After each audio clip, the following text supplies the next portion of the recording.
Bros, di mana saja Anda berada, kita jumpa lagi dalam program Visi Indonesia Baru. Tema yang dipilih kali ini adalah Hari Ulang Tahun TNI ke-76 yang jatuh pada 5 Oktober 2021. Pertanyaan terkait Hari Ulang Tahun ini adalah, apakah TNI akan tetap atau makin fokus menjalankan tugas-tugas kemiliteran atau makin serius menggeluti bidang-bidang sosial dan politik. Ya. Pertanyaan ini sudah banyak didiskusikan orang, apalagi dalam beberapa tahun belakangan ini kan TNI diberi peluang lagi oleh Presiden Jokowi untuk menduduki jabatan-jabatan sipil, antara lain melalui Perpres bahwa perwira aktif boleh menduduki jabatan sipil. Kemudian beberapa waktu yang lalu seorang pejabat di istana mengatakan bahwa tidak tertutup kemungkinan perwira TNI dan Polri menjabat atau menjadi PLT kepala daerah. Dan ini mengundang perdebatan yang luar biasa terkait dengan fungsi ABRI yang di masa Orde Baru memang memiliki peran sangat penting di dalam politik. Bahkan banyak orang mengatakan bahwa kekuatan politik terbesar di Indonesia ketika itu adalah TNI yang waktu itu disebut sebagai ABRI atau Angkatan Bersenjata Republik Indonesia. Bahkan ABRI ini mempunyai fraksi sendiri di DPR dan MPR meskipun tidak pernah ikut pemilihan umum. Dan setelah jatuhnya rezim Orde Baru, fraksi ini dibubarkan.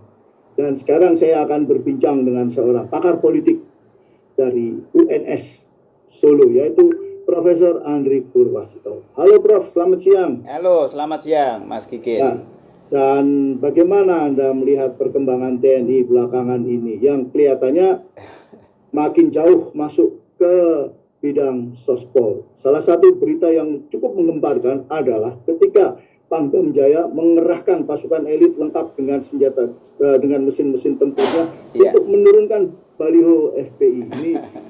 Ini luar biasa nih. Sehingga ini dilihat sebagai suatu indikasi bahwa TNI sudah betul-betul makin mendekati fungsinya lagi seperti di zaman Orde Baru. Iya. Bagaimana, Prof? Ya, saya tahun 1988 diundang ke Seskoat untuk berbicara mengenai reaktualisasi, reposisi, dan redefinisi ABRI.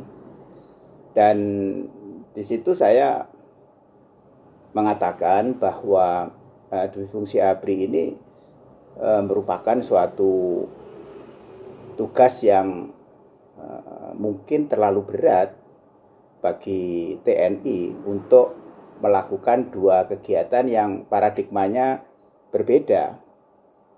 Dan waktu itu saya sama Panglima ya, waktu itu kalau tidak salah Pak Wiranto ya. Nah, Pak Agus Wijaya dan Pak Awaludin Jamin itu akan pemisahan TNI dan Polri waktu itu. Lalu kalau tidak keliru Mas Bagio ya, Jenderal Subagio memanggil saya, Mas itu tolong ditengahi itu dua jenderal itu akan membicarakan tentang mengapa TNI Polri pisah dan kemudian bagaimana caranya mereka harus membagi tugasnya. Lalu saya ya di tengah-tengah ya, Pak Agus Wijaya di kanan saya, Pak Awaludin Jamin saya kira berada di situ. Jadi saya hanya bertiga saja. Ya, saya memberikan satu pengantar waktu itu bahwa ya masing-masing institusi ini harus fokus pada tugas dan fungsinya masing-masing. Nah itu sepakat. Oke, kalau begitu bagaimana kita itu berpisah? Apakah itu melemahkan TNI atau justru memperkuat? Ya, saya katakan bahwa ini memperkuat karena lebih fokus TNI menjalankan tugas dan fungsinya sebagai kekuatan pertahanan Kalau itu ditambah-tambah, dan itu pun tidak sampai ke bawah ya, ditambah-tambah dengan fungsi sosial, maka profesionalitas TNI akan menjadi lemah. Dan beberapa kasus saya tunjukkan betapa dalam situasi yang genting, yang seharusnya TNI ini maju dan sensitif terhadap ancaman dan gangguan, saya melihat hal ini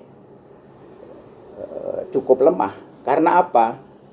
Karena juga fokus di sosial itu pemikiran terhadap sarana dan prasarana TNI sebagai angkatan perang, sistem persenjataan, kemudian kekuatan personel ini kan tidak fokus. Karena ini mau kemana ini? Apakah menjadi sebuah kekuatan pertahanan yang siap untuk perang, atau ini sebuah institusi yang dua-duanya, ya kalau tidak perang ya ke sosial, kan begitu. Sehingga di dalam hal ini saya melihat pada waktu itu bahwa kalau demikian fungsi TNI juga, fungsi Polri kan juga melemah karena tugas-tugas keamanannya terdistorsi oleh kekuatan TNI.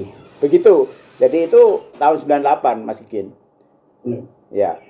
Dan kalau dalam konteks sekarang ini, sebagaimana kita ketahui kan, ABRI mulai mendapatkan jatah kekuasaan, paling tidak jatah untuk bergerak di sektor sosial politik.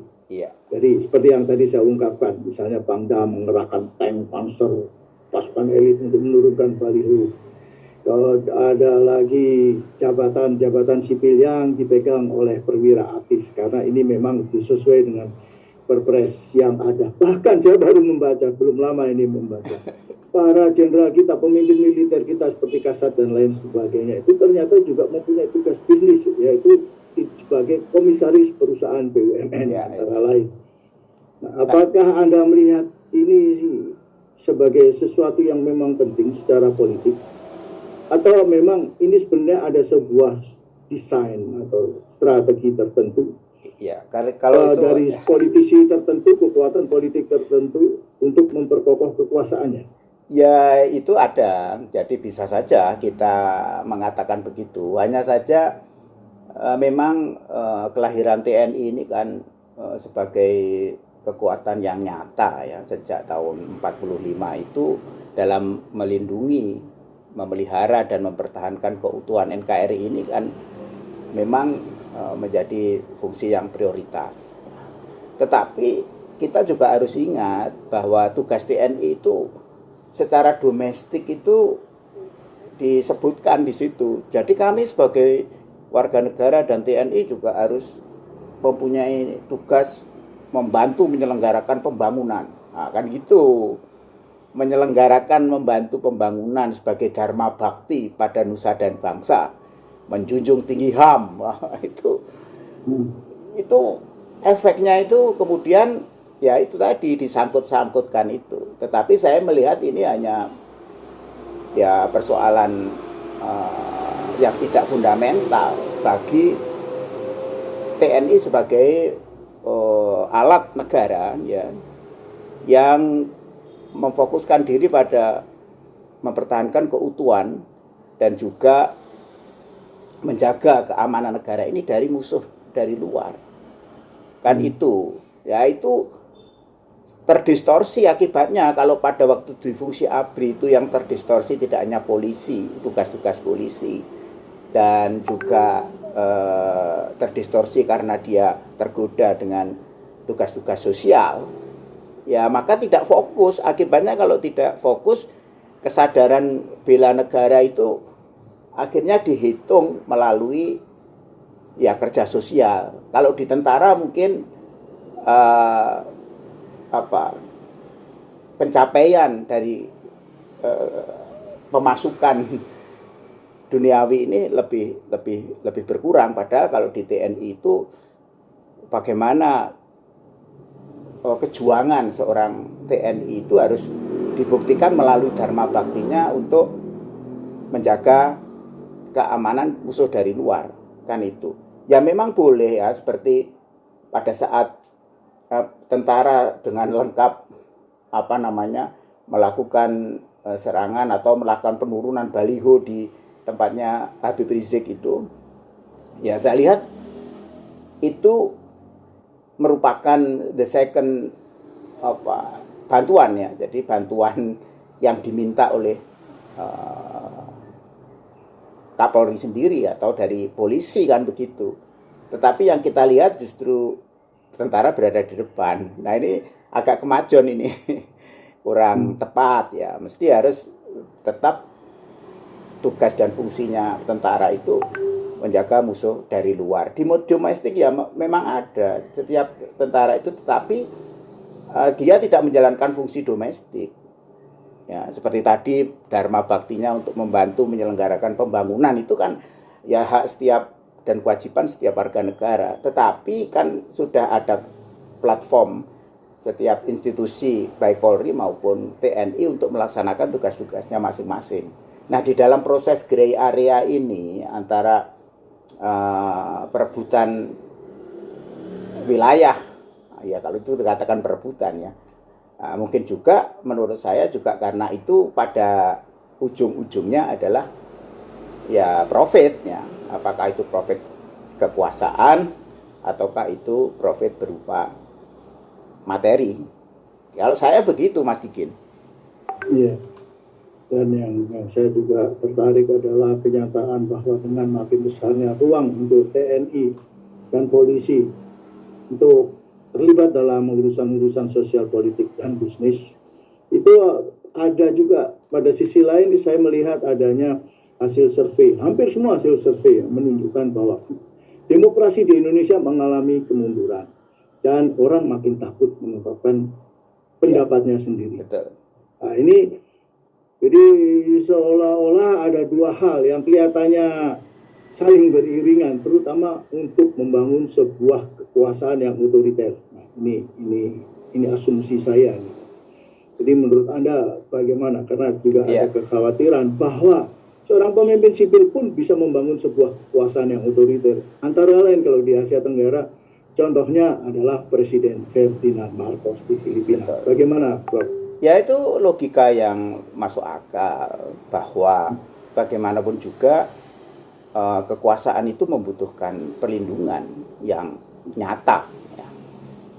Di dalam buku-buku yang ditulis oleh ahli Barat bahwa yang paling nyata dapat melindungi kekuasaan itu adalah mereka yang memegang senjata.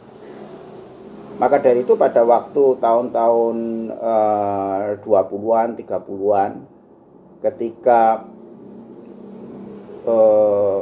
partai komunis seluruh dunia pada waktu itu ingin menjatuhkan kekuasaan, ya yang dipegang adalah dua. Satu adalah Menteri Dalam Negeri karena membawai polisi ya kan, dan juga membawai informasi, juga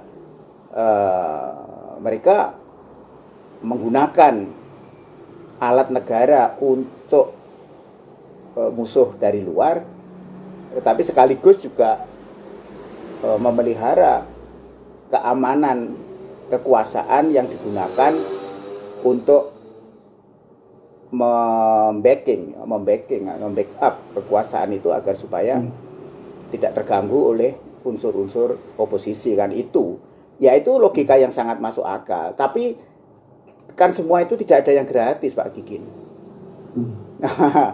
Nah itu merupakan satu bargaining position antara sipil dan militer.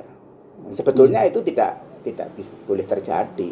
Apalagi kan akhir-akhir ini juga bagaimana kekuasaan presiden itu dapat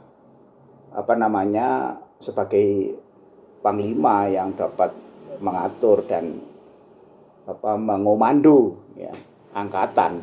Ini juga naga-naganya juga ke arah di situ. Sehingga kalau kekuasaan itu melakukan suatu tindakan-tindakan yang tidak populer, maksudnya berbanyak ditentang oleh masyarakat, tetapi karena perlindungannya dengan kekuatan nyata, ya misalnya senjata, penjara, pengadilan, ya bagaimana yang akan bisa dilakukan oleh rakyat. Saya menulis artikel ya yang dimuat di satu pena itu.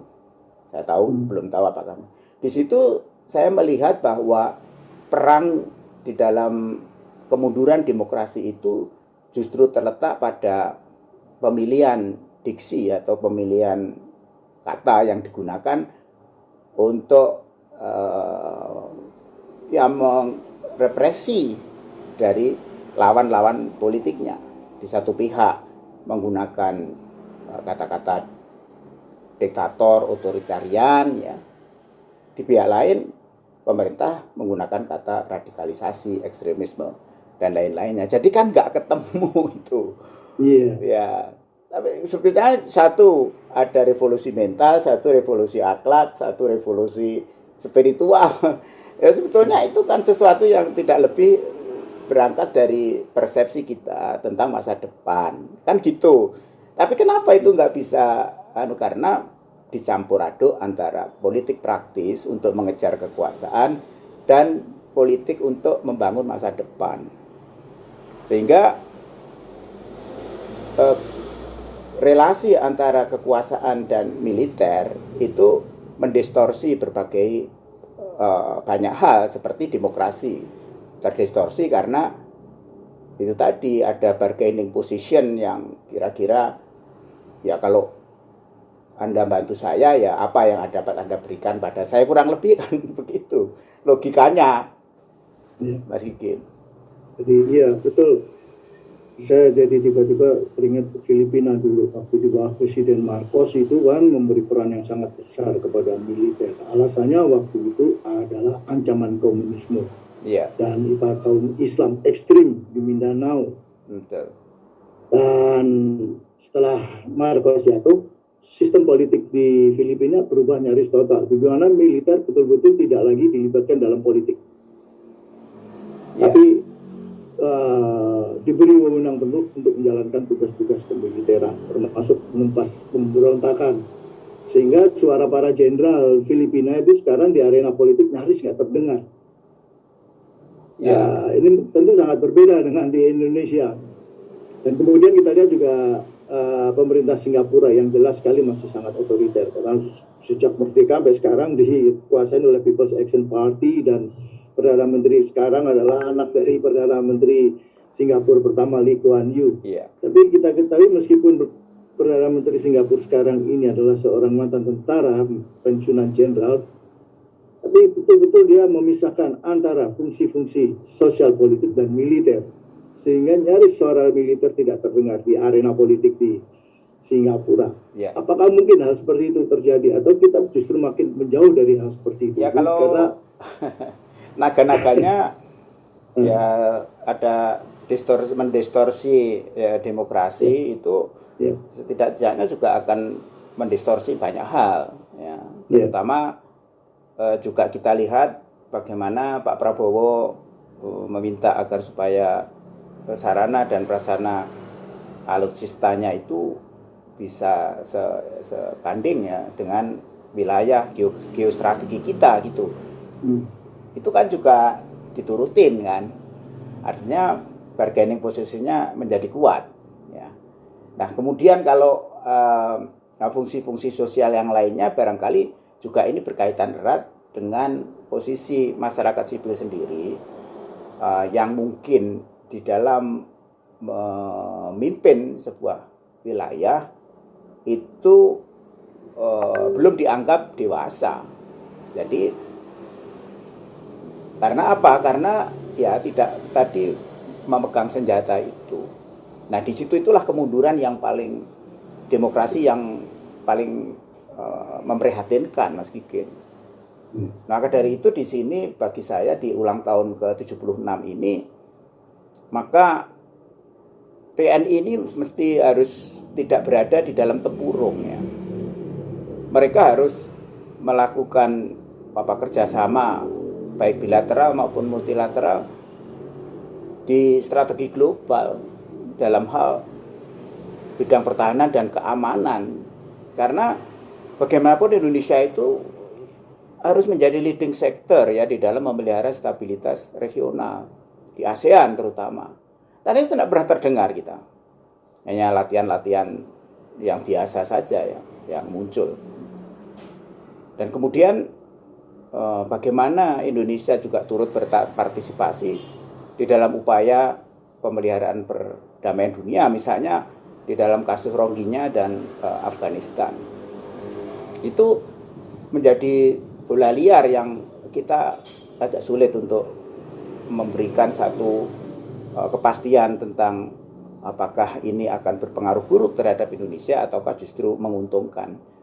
Nah, disitulah menurut saya bahwa TNI ini secara internal harus juga melakukan introspeksi diri ya tentang tugas dan fungsinya tersebut ya, misalnya bagaimana rekrutmennya, apakah bersih, bagaimana cara melatih mereka untuk menjadi pejuang yang tangguh, kemudian juga bagaimana menggunakan alutsista yang modern ini untuk menghadapi serangan musuh dari luar. Kalau kita memberikan suatu tugas-tugas yang berat, terutama kita ini kan mempunyai wilayah perbatasan yang sangat luas ya. Dan saya juga sering pergi ke perbatasan ya, terutama di Kalimantan. Nah, ya. Dan itu ya ada tentara di sana 1-2, tetapi saya tidak melihat bahwa kekuatan itu dapat menunjukkan fungsinya sebagai penjaga perbatasan yang efektif dan bergengsi gitu. Nah, kenapa? Karena kadang-kadang kita tidak melihat bahwa TNI itu sebagai alat negara bidang pertahanan keamanan harus menjalankan politik pertahanan keamanan. Ini yang saya rasa penting ya. Apa itu politik pertahanan keamanan? Ya, pertama politik prestis. Itu yang dijalankan oleh Bung Karno. Membangun brand image yang dapat menolak atau menakut-nakuti lawan agar supaya tidak melawan bangsa Indonesia. Dahulu Soekarno mengatakan kepada Amerika bahwa kita punya instalasi nuklir. Ya, meskipun tidak punya. Yang disebut politik mercusuar, menimbulkan rasa kagum dan rasa takut kepada pihak lain. Tapi kita kan jarang mendengar itu. Kalau di YouTube saya lihat ya bagaimana tentara duel dengan Amerika, dengan Cina, dan kita menunjukkan ada hal-hal yang lebih hebat itu. Tetapi ini kan sifatnya kata dalam tempurung saja, belum merupakan suatu kebijakan global. Nah, ini yang perlu dipikirkan TNI, Mas. Karena politik menanamkan rasa takut atau dalam bahasa Inggrisnya deterrence effect ya. Deterrence effect itu adalah suatu politik yang tidak menggunakan kekuatan senjata. Ya. Seperti mungkin show of force ya. Unjuk kekuatan. Itu ya kita harus menampakkan diri seperti itu agar supaya terhormat di kalangan ASEAN lah setidak-tidaknya, atau kalau kita mau berkonflik di Laut Cina Selatan ya kita punya nyali itu. Tetapi kan kita hanya menerima berita bahwa kita dipancing oleh pesawat-pesawat Cina di Natuna, dan kemudian ya itu saja. Bahkan kita ditakut-takuti oleh mereka. Kenapa kita sebagai negara besar, TNI yang kuat ini justru harus ada ahli-ahli politik pertahanan keamanan yang sanggup menerjemahkan perang masa depan itu perang diskursus. Itu ya. Kalau toh sekarang ada perang biologi atau perang virus dan lainnya, tetapi yang sekarang tengah terjadi itu adalah perang diskursus, the discourse war. Itu yang mesti harus kita tangani sehingga kita mempunyai posisi yang lebih strategis di dalam politik global, karena kita mampu mengimbangi diskurs-diskurs yang berkembang baik secara regional maupun secara global. Coba kalau itu aja dikelola dengan baik, kan sebetulnya kita ini, TNI kita itu sangat terhormat. Gitu maksud saya, Mas Ikin. Iya, dan semua orang berharap begitu. Jangan sampai kemudian muncul lagi laporan seperti yang dilakukan oleh Badan Keamanan Laut Republik Indonesia Bakamla RI ke DPR yang menyatakan bahwa Laut Natuna itu sekarang itu dipenuhi oleh kapal-kapal Cina dan Vietnam, dan kapal-kapal Cina dan kapal-kapal ikan Cina dan Vietnam. Kapal-kapal ikan Cina dan Vietnam ini dikawal oleh kapal-kapal perang milik Coast Guard Cina dan Vietnam. Wah, itu kan memalukan sebetulnya. Ya, itu kan sebenarnya sangat memalukan. Itu menunjukkan kita nggak bisa berbuat apa-apa selama ini. Berita-berita bahwa kita sudah kembali menguasai Laut Natuna Utara sepertinya nggak benar itu. Ya. Dan saya juga sangat kaget. Ini kan sangat menyedihkan sebenarnya. Ya, itu yang saya sebut sebagai deterrency effect, itu adalah mereka menakut-nakuti kita. Iya. Ya. Memang perang dunia ketiga itu mungkin tidak secara fisik ya. Saya lebih menyebut sebagai itu yang kami sebut sebagai discourse war. Perang diskursus itu ya seperti itu. Ya, baik itu deterrence effect, baik itu political prestige, baik itu show of force ya, itu menunjukkan kepada kita tentang bagaimana tanggapan responmu ya terhadap kehadiran kami di sini. Nah, karena apa? Karena Natuna ini kan sebetulnya trouble spot area. Jadi daerah-daerah rawan terhadap ancaman. Tetapi kita apakah menyiapkan dengan kecanggihan, profesionalitas dan kualitas personel kita ya, maupun juga dengan dilengkapi persenjataan. Kira-kira apakah ada di sana? Kok saya tidak yakin bahwa hal itu bisa terjadi, karena memang Cina menganggap itu trouble spot area, ya, yang dianggap daerah-daerah rawan yang mungkin tidak dijaga secara ketat, kurang lebih begitu, Mas Ikin. Ya.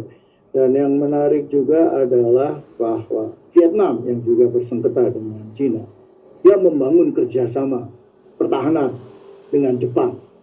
Dan beberapa waktu yang lalu Menteri Pertahanan Jepang berkunjung ke Vietnam lalu menandatangani akta kerjasama militer kedua negara. Ini tujuannya tentu untuk menggertak Cina yang sering macam-macam terhadap Vietnam. Nah, Indonesia sejauh ini kan belum melakukan kerjasama atau aliansi dengan siapapun. Bahkan Indonesia menyatakan Indonesia bukan claimant karena yang dimasuki Cina itu adalah zona ekonomi eksklusif. Ya. Pak Jokowi mengatakan tidak ada pelanggaran kedaulatan. Ini sangat aneh, sulit bagi saya untuk menerima ini sebagai sesuatu hal yang normal, apalagi kalau dikaitkan dengan laporan Bakamla RI bahwa Cina sudah menguasai Laut Natuna Utara. Nah, itu ya menurut saya ya, karena kelemahnya kita. Kalau Pak Jokowi bilang begitu itu mungkin juga tidak punya amunisi untuk dapat membangun pertahanan yang reputable ya. Yang reputable itu yang tadi, yang deterrent effect, yang bisa membuat rasa takut pada pihak lain. Kalau memang nyata di situ, saya kira juga mereka berhati-hati dong. Kalau Vietnam itu memang sejak Jomak Jujo, sejak lama sekali musuh selalu datang dari utara ya, dari Cina. Sehingga mudah saja mereka bergabung dengan Jepang.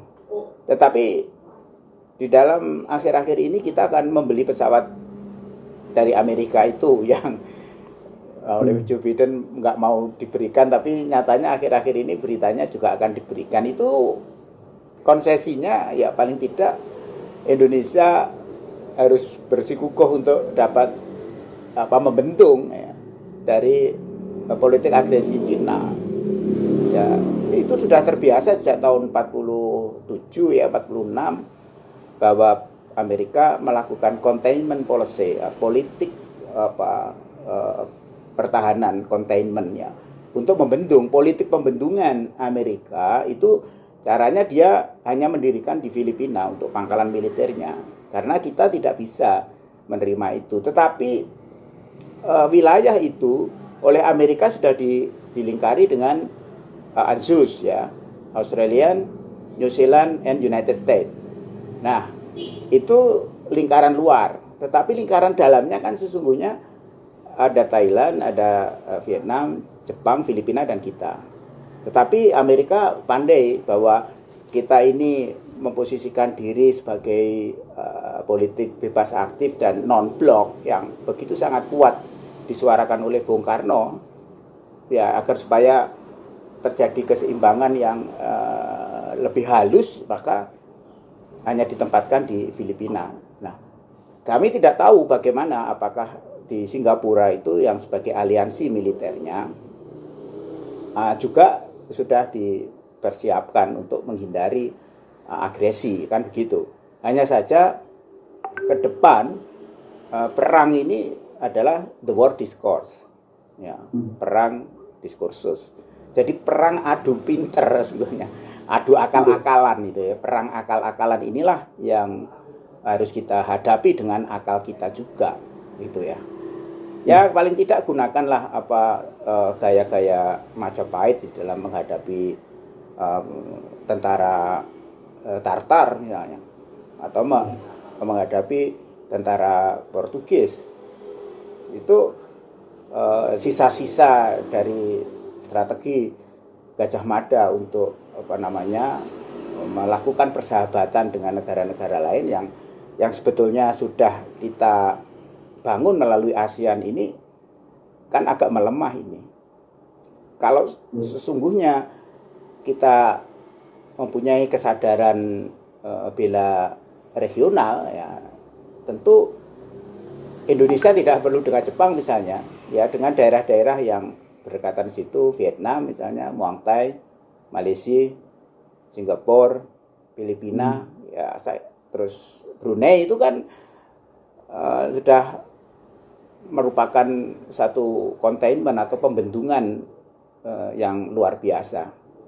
Tetapi karena kita ini di dalam upaya untuk menjadi leading sector di dalam pertahanan keamanan regional ini, akhirnya ya begitu-begitu saja.